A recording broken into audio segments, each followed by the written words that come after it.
मेरा नाम मनीष है। मेरी नौकरी एक बड़ी कंपनी में लग गई थी। जैसे ही मैं घर आया तो मुझे घर में कोई भी दिखाई नहीं दिया, लेकिन जब मैंने दरवाज़ा खोला और सबको ये करके आवाज़ लगाई तो किसी ने मेरी बात का जवाब नहीं दिया। घर में चारों तरफ अंधेरा फैला हुआ था। पता नहीं सब लोग कहाँ गए थे, लेकिन घर का दरवाज़ा तो खुला हुआ था। अगर कोई कहीं जाता तो ताला लगाकर जाता। मैं परेशान हो गया था कि पता नहीं क्या बात है। मैंने आवाज़ लगाई, माँ, चंचल, ध्रुव, आखिर तुम लोग कहाँ हो? लेकिन फिर से शांति और किसी ने मेरी बात का कोई जवाब नहीं दिया। मैंने जल्दी से अपना मोबाइल निकाला और ध्रुव के नंबर पर कॉल करने लगा।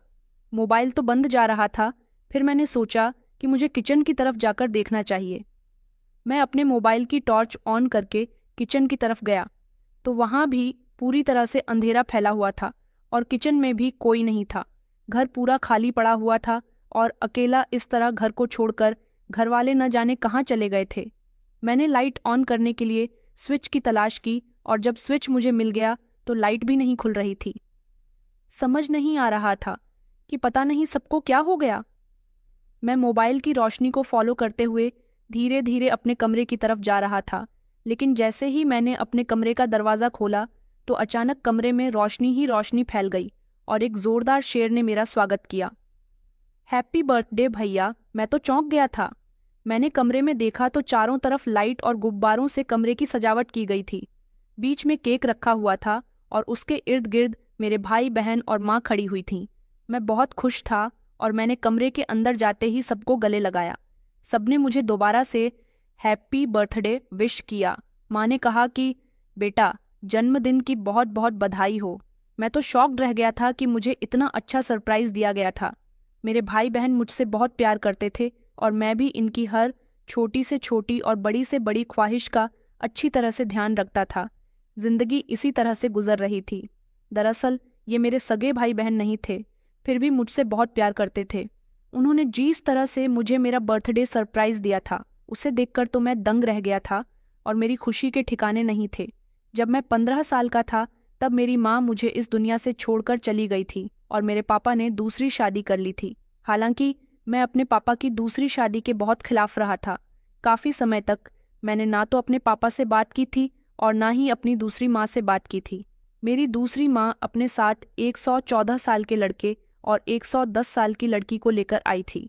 हम लोग मिडिल क्लास लोग थे। जब तक मेरे पापा जिंदा रहे उन्होंने अपनी पत्नी, पत्नी के बच्चों और अपने बेटे की जिम्मेदारी अच्छी तरह से निभाई थी। लेकिन फिर 8 साल के बाद मेरे पापा भी इस दुनिया को छोड़कर चले गए। मुझे लगता था कि मैं अकेला रह गया हूँ, लेकिन मुझे मेरी सौतेली माँ ने कभी अकेला नहीं रहने दिया।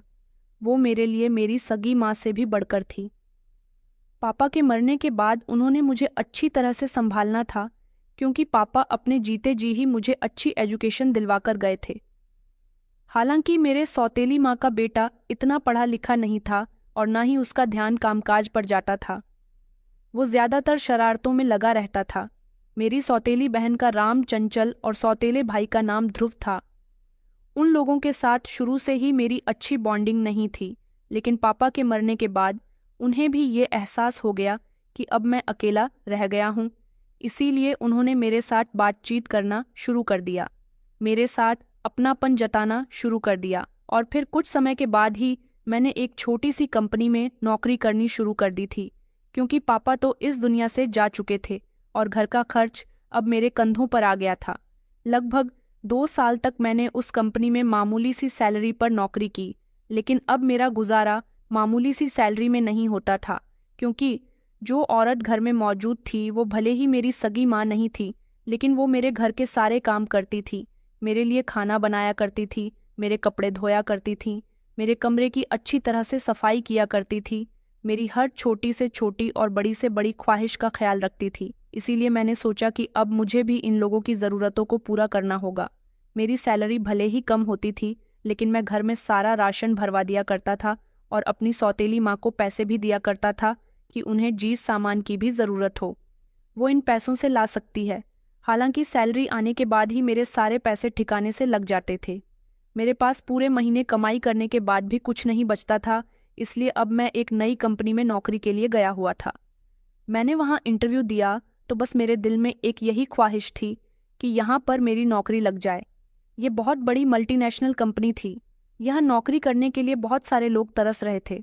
मैं शुरू से ही पढ़ाई में बहुत अच्छा था, एक मेहनती इंसान था। कभी भी मैंने अपने काम में कोई कमी नहीं छोड़ी थी। मैं खूब मेहनत के साथ और दिल लगाकर काम किया करता था।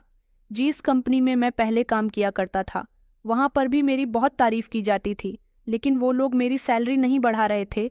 इसलिए मैं यहाँ इंटरव्यू देने के लिए आया और सोचा कि अगर यहाँ पर मेरी जॉब लग जाती है तो यहाँ तो सैलरी ज़्यादा ही होगी। इंटरव्यू देने के 3 दिन बाद जब मुझे कंपनी से मैसेज आया कि मुझे नौकरी के लिए सेलेक्ट कर लिया गया है, तो मेरी खुशी के ठिकाने नहीं थे। लेकिन इस भागदौड़ और कामकाज भरी जिंदगी में बिजी होते हुए मैं ये भूल गया था कि आज मेरा जन्मदिन है। ये खबर मैसेज करके मैंने पहले ही ध्रुव को दे दी थी कि मेरी नौकरी लग गई है और अब तो मैं पहले से भी ज़्यादा पैसे कमाने लगूंगा। घर में सब लोग बहुत खुश हो गए थे, लेकिन जब मैं घर आया तो इन लोगों ने मेरा बर्थडे भी बहुत अच्छे से सेलिब्रेट किया था। मैंने सबको मिठाई खिलाई, सबने मुझे बधाई दी, बल्कि डबल बधाई दी कि मेरे जन्मदिन के साथ साथ आज मेरी नौकरी भी लग गई है। मैं बहुत खुश था। मैंने सब लोगों के साथ मिलकर केक कट किया था और उसके बाद हम सब ने खुशी खुशी खाना खाया था। मैं अपने आप को एक तरह से बहुत खुश नसीब इंसान समझता था, क्योंकि लोग कहते हैं कि जब बच्चों के सर से उनके माता पिता का साया उठ जाता है तो उनको समझने वाला कोई नहीं होता। लेकिन अगर आपकी ज़िंदगी में सौतेली माँ या सौतेले पिता आ जाए तो आपकी ज़िंदगी और ज़्यादा बेकार हो जाती है। हालांकि जब मेरे पिता ने मेरी माँ के मरने के बाद दूसरी शादी की थी, तब मुझे भी ऐसा ही लगता था।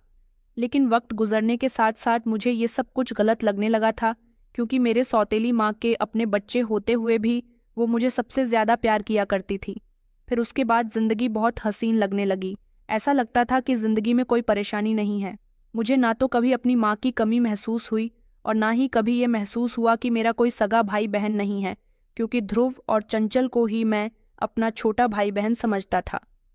अगर मुझे किसी की कमी महसूस होती थी तो वो थे मेरे पिता, क्योंकि जिस दिन से उनकी मौत हुई थी उस दिन से घर की सारी जिम्मेदारी मुझ पर आ गई थी। मुझे ही सारा हिसाब किताब अपने हाथ में रखना पड़ता था। वक्त इसी तरह से गुजरा जा रहा था। मैं अपने घर की जिम्मेदारी को बहुत अच्छे से निभा रहा था और इस घर की जिम्मेदारियों को निभाने की वजह से मुझे इतनी भी फुर्सत नहीं मिलती थी कि मैं अपने दोस्त के साथ कहीं घूमने फिरने जा सकूं या फिर अपने लिए थोड़ा सा समय निकाल सकूं ताकि मुझे आराम मिल जाए। घर के बहुत सारे खर्चे थे जो पूरा महीना दिन रात मेहनत करने के बाद भी पूरे नहीं होते थे। चंचल की पढ़ाई का खर्च, ध्रुव की पढ़ाई का खर्च, माँ की दवाइयों का खर्च और फिर और भी बहुत सारी ज़रूरतें निकलती रहती थीं। वक्त गुजरता गया और मेरी उम्र 34 साल हो गई थी। मोहल्ले के लोग मेरी सौतेली माँ से कहते थे कि अभी तक अपने बेटे की शादी नहीं कर रही हो, जिस पर वो शर्मिंदा हुआ करती थी, क्योंकि उन्होंने मुझसे कई बार शादी के लिए कहा था, लेकिन मेरे लिए कोई लड़की पसंद नहीं की थी। जब मोहल्ले वालों का ज़्यादा ही प्रेशर उन पर पड़ने लगा तो उन्होंने एक लड़की को मेरे लिए पसंद कर लिया था, जिसका नाम माधुरी था, जो दिखने में सुंदर थी लेकिन गरीब घर की थी। ज़्यादा पढ़ी लिखी नहीं थी मगर भोली भाली थी। उसके साथ मेरी शादी बड़े सिंपल तरीके से कर दी गई थी। मैंने माधुरी से वादा किया था कि मैं तुम्हें हमेशा खुश रखूंगा, क्योंकि मैं अपने घर वालों को भी खुश रखने में कोई कमी नहीं छोड़ता था और शादी की पहली राह थी। मैंने अपनी पत्नी को बता दिया था कि इस घर में हम सब लोग बड़ी मोहब्बत के साथ रहते हैं। तुम्हें भी यहाँ मोहब्बत से एडजस्ट करना होगा, सबका दिल जीतना होगा। इस घर में ही औरत भले ही मेरी सौतेली माँ है, लेकिन इन्होंने मेरे लिए बहुत सारी कुर्बानियाँ दी हैं और मेरे दोनों भाई बहन भी मेरे लिए सगे भाई बहन की तरह ही हैं। इसलिए तुम उनके साथ बिल्कुल ऐसी रहना जैसे मैं उनके साथ रहता हूँ। यहाँ तुम्हें बहुत प्यार मिलेगा। उसे मेरी बात सुनकर खुशी हुई थी और तसल्ली भी हुई थी कि यहाँ उसका बहुत ख्याल रखा जाएगा। लेकिन मैंने नोटिस किया था कि जैसे जैसे शादी के बाद दिन बढ़ते जा रहे थे, माधुरी के चेहरे की हंसी गायब होती जा रही थी। मेरे पास इतनी फुर्सत नहीं होती थी कि मैं उसके पास तसल्ली से बैठूं, उसकी बातें सुनूं। मेरी माँ और भाई बहन को लगता था कि मैं शादी के बाद बदल जाऊंगा, लेकिन मैंने उनसे वादा किया था कि मैं कभी नहीं बदलूंगा। जैसे मैं आप लोगों के लिए अभी हूँ, ऐसे ही शादी के बाद भी रहूंगा। मेरी इस बात पर वो लोग खुश हुए थे। मैं तो उनके लिए नहीं बदला था और ना ही मेरे घर वाले मेरे लिए बदले थे। हाँ, अगर बदलाव किसी के अंदर आ रहा था तो वो माधुरी थी। छोटा मोटा मनमुटाव तो हर घर में रहता है, लेकिन माधुरी से ये सब कुछ बर्दाश्त नहीं हो रहा था। मैं हमेशा उसकी खामोश और नम आंखों में ही देखा करता था। कभी मैंने ये जानने की कोशिश ही नहीं की कि आखिर वो परेशान क्यों है, क्योंकि मैंने उसे पहले ही समझा दिया था कि मेरे घर में तुम्हें मेरे घरवालों के मुताबिक ही चलना होगा। इसलिए मुझसे कुछ भी कहने की उसकी हिम्मत होती ही नहीं थी और मैं ज्यादातर समय भी अपने घरवालों के साथ ही बिताया करता था। मेरे दिल में माधुरी के लिए मोहब्बत पहले दिन से ही थी, लेकिन मैं माधुरी से भी ज्यादा अहमियत अपने घरवालों को दिया करता था।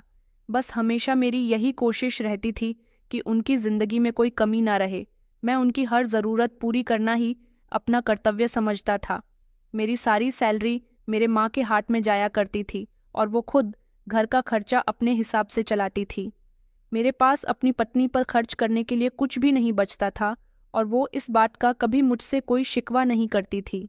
एक रात की बात है, जब रात के लगभग 11 बज रहे थे और मैं सुनसान सड़क से अपनी बाइक पर बैठकर घर वापस आ रहा था, जब अचानक सामने से एक बड़ा सा ट्रक आया और उसने मेरी गाड़ी को टक्कर मार दी। मैं पूरी तरह से क्षतिग्रस्त हो गया था और गंभीर रूप से घायल हो गया था। उस समय सड़क पर कोई भी नहीं था जो मुझे उठा सकता। मैं मदद के लिए इधर उधर देख रहा था और गंभीर हालत में जमीन पर पड़ा हुआ था। मैं अपनी दृष्टि भी खो बैठा था। मुझे अपनी आंखों से कुछ भी दिखाई नहीं दे रहा था। इस एक्सीडेंट ने मुझे पूरी तरह से गंभीर कर दिया था। मुझे लगता था कि अब मैं जिंदा नहीं बच सकूंगा। मेरी आंखों के सामने अंधेरा छाने लगा तो मैं बेहोश हो गया था। लेकिन जब अगले दिन मेरी आंख खुली तो मुझे पता चला कि मैं अस्पताल में मौजूद हूँ, जहाँ पर मेरा इलाज हुआ था। लेकिन दुर्भाग्य से मेरी आंखों की रोशनी पूरी तरह से चली गई थी और अब मैं कभी नहीं देख सकूंगा। जब ये खबर मुझे सुनाई गई तो मेरा बुरा हाल हो गया था। मेरा दिल टूट गया था कि आखिर ये सब मेरे साथ क्या हो गया। मेरे घरवाले भी वहां पर आ गए थे। सब लोग मुझसे मेरी हालत के बारे में पूछ रहे थे, लेकिन मुझे कोई भी दिखाई नहीं दे रहा था। सिर्फ सबकी आवाज़ें आ रही थीं। मैं बहुत रोया था कि मेरी आंखों की रोशनी चली गई और मैं अब कभी नहीं देख सकूंगा। मेरे कंधे पर मेरी पत्नी का हाथ रखा हुआ था, जो फूट फूट कर रो रही थी और मुझे तसल्ली दे रही थी कि अगर आपकी आंखों की रोशनी चली गई तो क्या हुआ, मैं आपका सहारा बनूंगी, आपका ख्याल रखूंगी। ऊपर वाले का शुक्र है कि आपकी जान बच गई। कुछ दिनों बाद मुझे हॉस्पिटल से डिस्चार्ज करके घर ले आया गया। घर आने के बाद मैंने देखा कि मेरे घर में एक अजीब सी शांति थी। मेरा घर में बिल्कुल भी मन नहीं लग रहा था। हालांकि मेरी पत्नी, बहन और माँ मेरा बहुत ख्याल रख रही थी।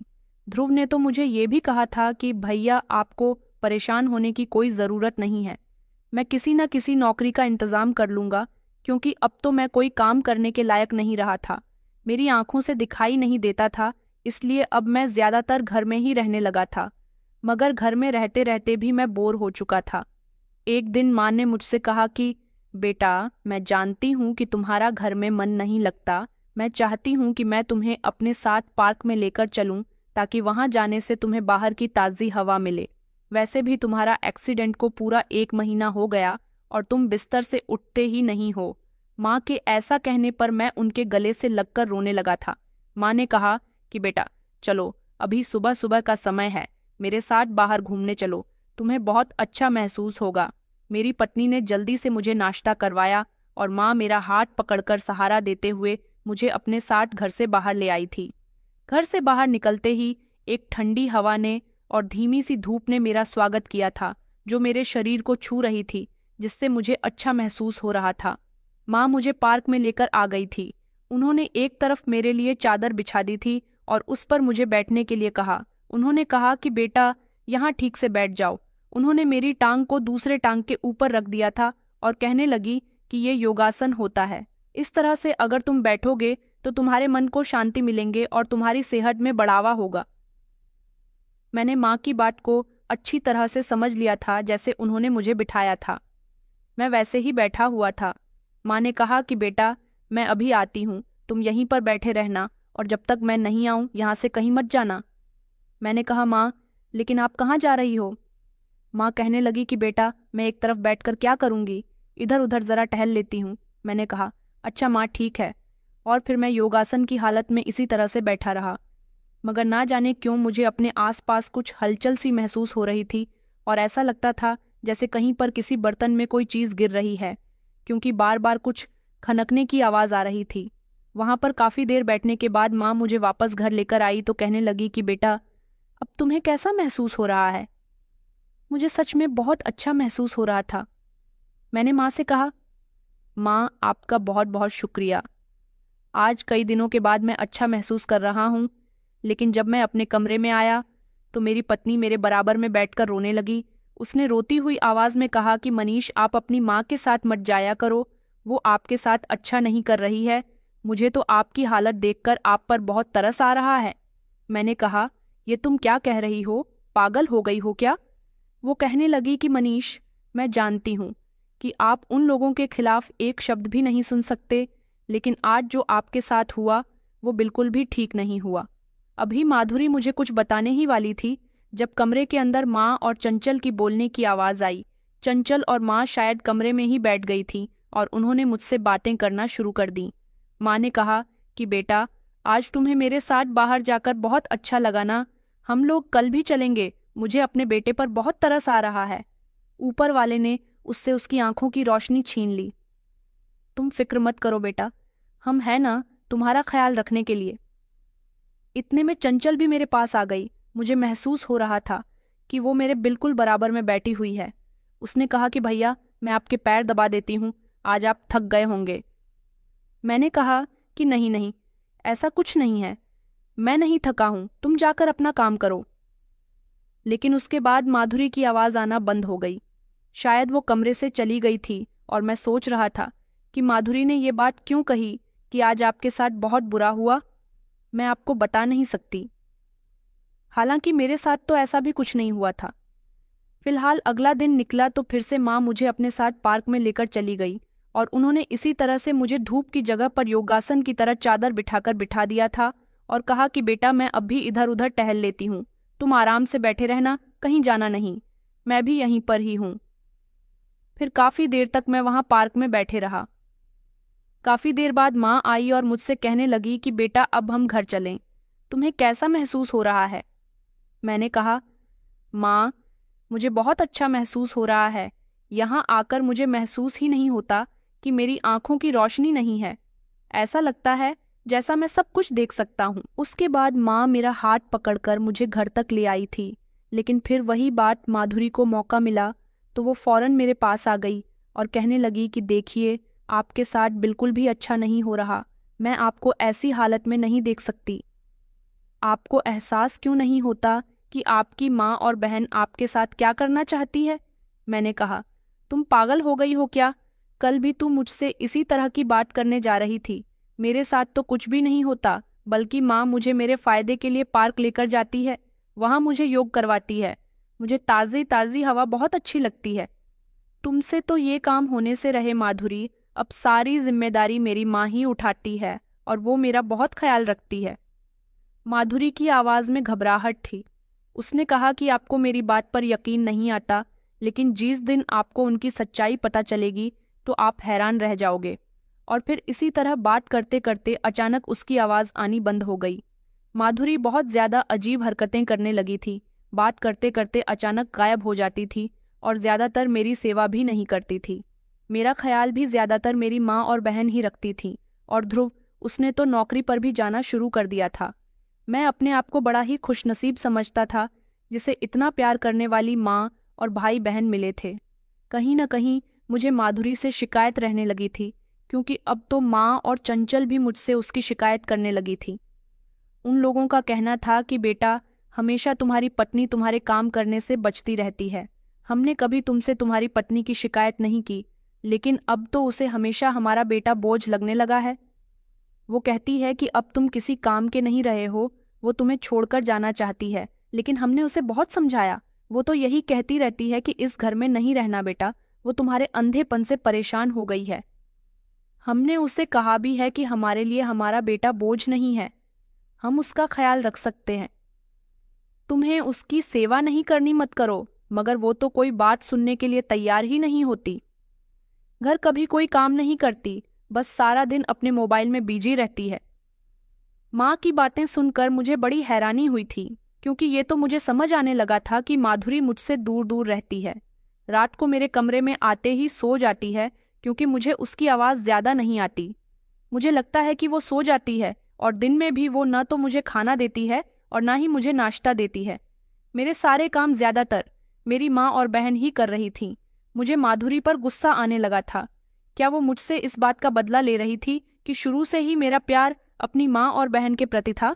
मैंने सोचा कि लोग इसी तरह से लाचार लोगों की मजाक बनाते हैं, उन्हें छोड़कर चले जाते हैं। क्या हुआ, आज मेरा बुरा समय है तो लीड डज पॉवर्टी। एक दिन माधुरी का भी काफी बुरा वक्त आएगा, तब उसे पता चलेगा। लेकिन मैं हैरान इस बात पर था कि जब वो मेरे पास आती थी तो उसकी आवाज में मुझे एक अजीब सी बेचैनी और अजीब सी घबराहट महसूस होती थी कि वो मुझसे कहती थी कि तुम अपनी माँ के साथ मत जाया करो, तुम्हारे साथ बहुत गलत हो रहा है। फिर वो ऐसा क्यों कहा करती थी? इसका मतलब कि वह मुझे मेरी माँ और बहन से दूर करने की प्लानिंग कर रही थी। लेकिन मैं उसे उसकी प्लानिंग में कामयाब नहीं होने दूंगा। मैंने सोच लिया था कि मैं देख नहीं सकता तो क्या हुआ, मेरे दिल की नज़र सब कुछ पहचानती थी। अगले दिन जब मैं फिर से माँ के साथ पार्क जाने लगा तो इस बार फिर से माधुरी ने मुझे रोकने की बहुत कोशिश की थी और कहा था कि आपके साथ बहुत कुछ गलत हो रहा है, आप क्यों अपनी माँ के साथ जा रहे हो? जिस पर मेरी बहन ने कहा था कि भाभी, आप तो चाहती ही हो कि भैया कभी ठीक ना हो।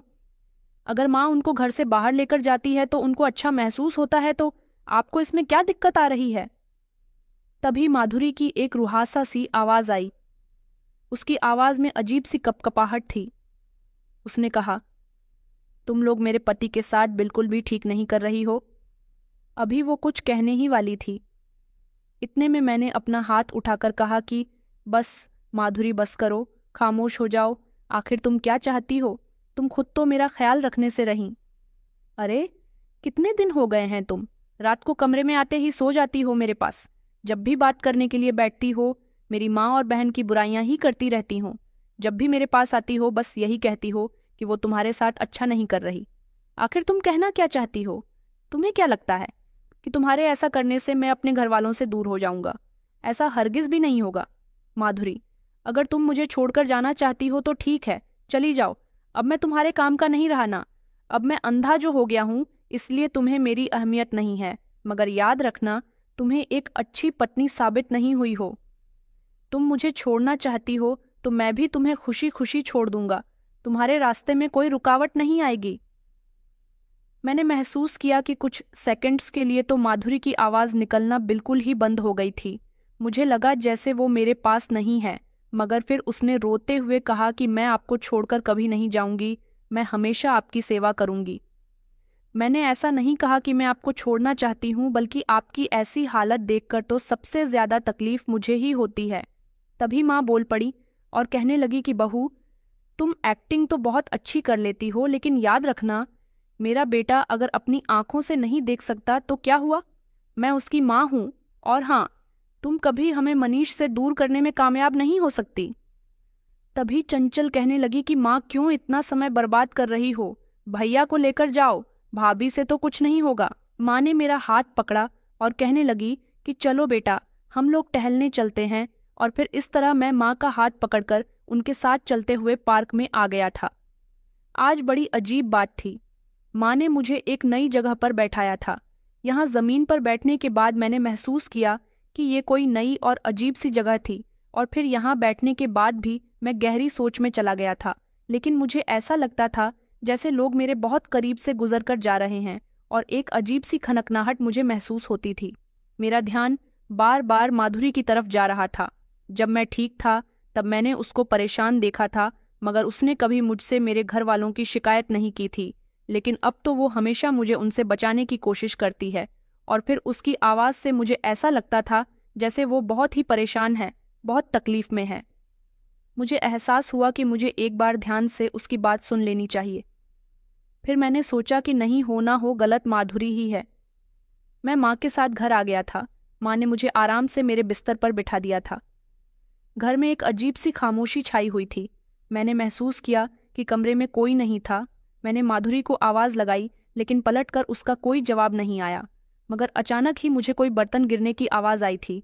मैंने ज़ोर से कहा कि क्या हुआ, क्या गिर गया? चंचल ने कहा कि कुछ नहीं भैया, बस मेरे हाथ से थाली छूट गई थी। मैं खामोश हो गया और मैं बिस्तर पर लेट गया था ताकि मुझे नींद आ जाए। लेकिन ना जाने क्यों मुझे ऐसा महसूस हुआ जैसे घर में ध्रुव के बोलने की आवाज़ आ रही है। आज तो संडे भी नहीं था, तो फिर ध्रुव घर में क्या कर रहा था? मैंने माँ को आवाज़ लगाई तो माँ दौड़कर कमरे में आई थी। मैंने उनसे कहा कि माँ, क्या घर में ध्रुव है? आज वो ऑफिस नहीं गया? माँ कहने लगी कि नहीं बेटा, ध्रुव तो घर में कहीं भी नहीं है, वो तो ऑफिस ही गया हुआ है। मैंने कहा, लेकिन मुझे तो ऐसा ही लगा कि वो घर में मौजूद है। माँ ने जब कहा कि वो घर में नहीं है, ऑफिस गया हुआ है, तो मैंने उनकी बात पर यकीन कर लिया था। लेकिन फिर उस दिन के बाद से ही नहीं, इससे पहले भी कई बार और उसके बाद भी कई बार मुझे ऐसा महसूस हुआ था कि वो घर में है, कुछ कह रहा है या फिर कुछ कर रहा है। मगर माँ और चंचल कहती थीं कि वो तो एक छोटी सी कंपनी में नौकरी कर रहा है, ज्यादा पैसे नहीं कमाता, मगर मन लगाकर नौकरी करता है। सुबह 9 बजे ऑफिस चला जाता है और शाम को 6 बजे तक घर वापस आता है। कई दिन इसी तरह से गुजर गए थे। पहले जो मेरी पत्नी बार बार मेरे पास आकर मुझे मेरी माँ और बहन से सावधान रहने को कहती थी, अब उसने मुझसे कुछ भी कहना छोड़ दिया था। अब मुझे ऐसा लगता था जैसे वो घर में मौजूद ही नहीं है। लेकिन एक दिन मैंने अपने कानों से कुछ ऐसा सुना जिसने मेरे पैरों तले से जमीन निकाल दी थी। वो शाम का समय था, मेरी तबीयत ठीक नहीं थी और रोज के मुताबिक मैं ज्यादातर बिस्तर पर लेटा रहता था या फिर उठकर बैठ जाता था। मुझसे तो ठीक से चला भी नहीं जाता था।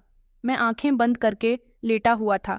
सबको लगा कि मैं गहरी नींद में सो रहा हूँ, लेकिन मुझे तो नींद ही नहीं आई थी, क्योंकि जिस दिन से मेरी आंखों की रोशनी गई थी, बस मुझे इस बात की फिक्र रहती थी कि मेरा भाई पता नहीं किस तरह से मेहनत करके इस घर को संभाल रहा होगा। बेचारा मेरी खातिर कितना कुछ कर रहा है। मेरी सारी जिम्मेदारी अब्बू उस अकेले पर आ गई है। अगर मैं ठीक होता तो मेरी आंधी जिम्मेदारी वो बांट लेता और इस तरह उस अकेले पर बोझ ना पड़ता। चंचल और माँ हर दिन मुझसे माधुरी की कोई ना कोई शिकायत किया करती थी, जिसकी वजह से मैं बहुत टेंशन में रहने लगा था। अगर माधुरी मुझे छोड़कर जाना चाहती थी तो मैं उसको साफ साफ बोल चुका था, वो मुझे छोड़कर जा सकती है, लेकिन वो तो अभी भी हमारे घर में ही थी। हाँ, वो खामोश हो गई थी, मुझसे कुछ नहीं कहती थी। उसी शाम मैं लेटे लेटे थक गया था। मैंने सोचा कि आखिर में कब तक सबका सहारा लेकर बिस्तर से उठूंगा, अंधे लोग भी तो घर में चलते फिरते हैं। मैं बार बार अपनी माँ और बहन को परेशान नहीं कर सकता। मुझे धीमे धीमे उठना चाहिए और महसूस करना चाहिए कि कौन सी चीज़ कहाँ पर है। मैं बिस्तर से उठा और दीवारों को पकड़ पकड़ कर दरवाजे तक पहुंच गया था और फिर शायद मैं चलते चलते आंगन में भी आ गया था। लेकिन फिर अचानक मेरे कदम रुक गए, एक ऐसी आवाज़ सुनकर जिसने मुझे पूरी तरह से हिलाकर रख दिया था। ये आवाज़ थी ध्रुव और माँ और चंचल की, जो आपस में बातें कर रहे थे कि पता नहीं इसकी पत्नी ये घर छोड़कर कब जाएगी। हमने तो हर तरह से उसे ब्लैकमेल करने की कोशिश कर ली, उसे घर के सारे काम भी करवाते ही हैं। मनीष के दिल में भी उसके खिलाफ नफरत का बीज बो दिया। यहाँ तक कि मनीष ने भी उसे कह दिया कि वो इस घर को छोड़कर जा सकती है, मगर बड़ी ही डीठ है, जाने का नाम ही नहीं ले रही। इतने में ही ध्रुव बोल पड़ा और कहने लगा कि माँ, मुझे तो डर है कि कहीं हम तीनों में से किसी की भी गैर मौजूदगी में उसने भैया को अगर सारी सच्चाई बता दी तो हमारा सारा प्लान चौपट हो जाएगा। इस अंधे के जरिए हम बहुत सारे पैसे कमा रहे हैं, फिर तो हमारे हाथ कुछ भी नहीं आएगा। चंचल ने कहा, हाँ, ये सारी सच्चाई किसी दिन भैया के सामने खोलकर ही रहेंगी, क्योंकि इससे पहले भी ये कई बार उनको ये बताने की कोशिश कर चुकी है कि उसे माँ के साथ नहीं जाना चाहिए। हम उसके साथ कुछ गलत कर रहे हैं। ये तो अच्छा है कि मैं हमेशा उसके आगे पीछे रहती हूँ।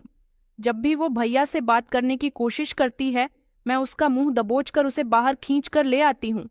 लेकिन ऐसा कब तक चलेगा? कब तक मैं उसका पहरा देती रहूंगी? मैं चाहती हूँ कि वो जल्द से जल्द यहाँ से चली जाए। और रही इस अंधे की बात, तो इसका ख्याल भी जिस तरह से हम रख रहे हैं उसी तरह से रखते रहेंगे। हमें कोई परेशानी नहीं है। आखिरकार ये हमारी एटीएम मशीन है, जिसमें से पैसे निकालने के लिए हमें कहीं नहीं जाना पड़ता, बल्कि मशीन खुद हमें घर बैठे पैसे देती है।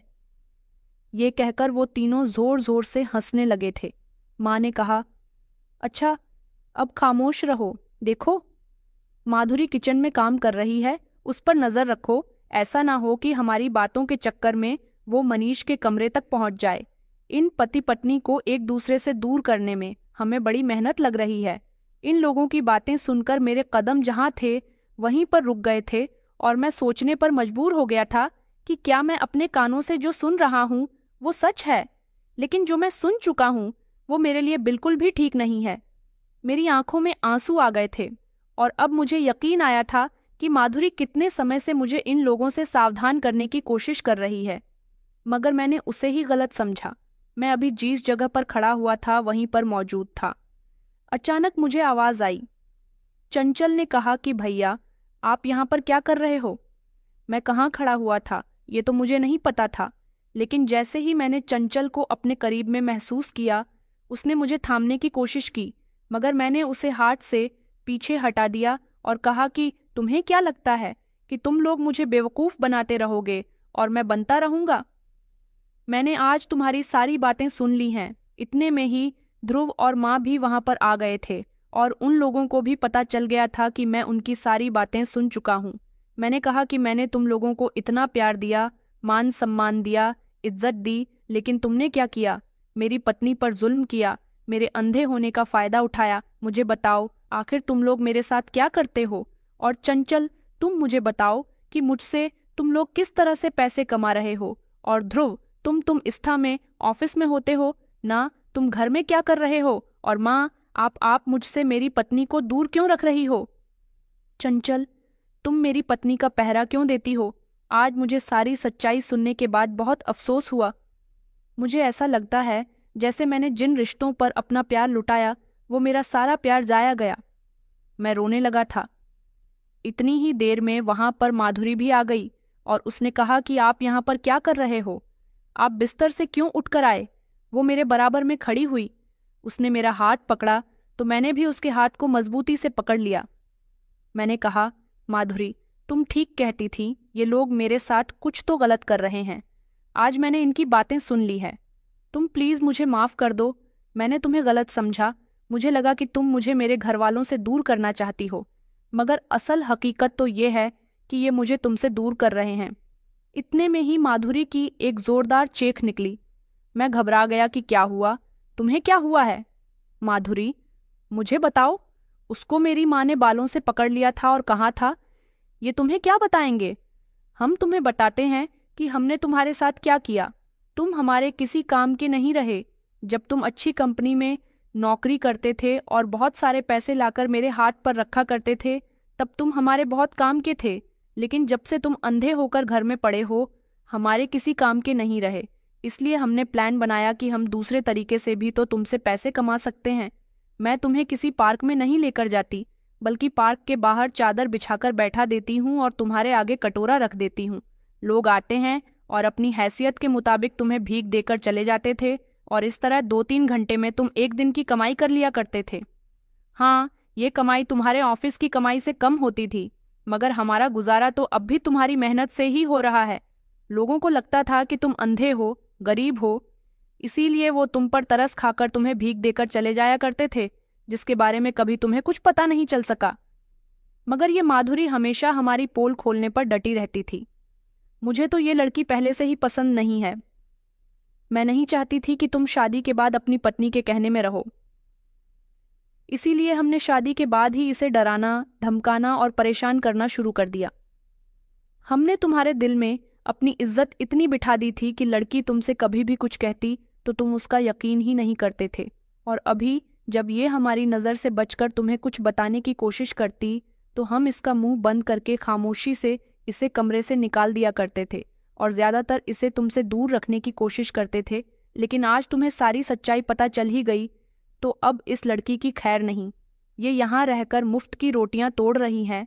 हमने बहुत कोशिश की है कि ये यहाँ से चली जाए, क्योंकि ये हमारे रास्ते का कांटा है और हम तुम्हें आसानी से इस्तेमाल कर सकें। जिस तरह से मोहब्बत के मीठे बोल बोलकर हम इतने सालों से तुम्हारा इस्तेमाल करते आ रहे हैं। इतने पर ध्रुव जोर जोर से हंसने लगा और कहने लगा कि भैया, आपको क्या लगता है कि मैं नौकरी पर जाता हूँ? मैं कोई नौकरी नहीं करता, मैं तो अभी भी आपकी नौकरी पर ही डिपेंड हूँ।